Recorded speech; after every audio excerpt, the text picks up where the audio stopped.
Hi, I'm Heather with WTI. Do you want to hug your creamer? Because I do.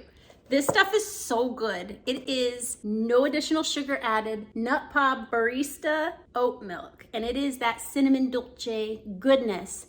Everyone's gonna want it. I've had a couple people get hooked on it.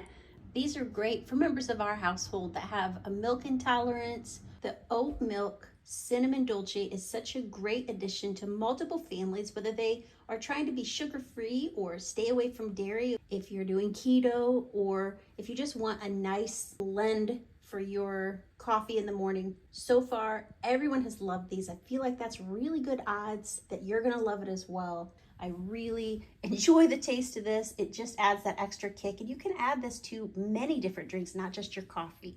I like to buy the multi-pack so that I can keep one and send one home with whoever comes to visit, because they're that tasty. Everyone needs this in their home, and that's my point of view.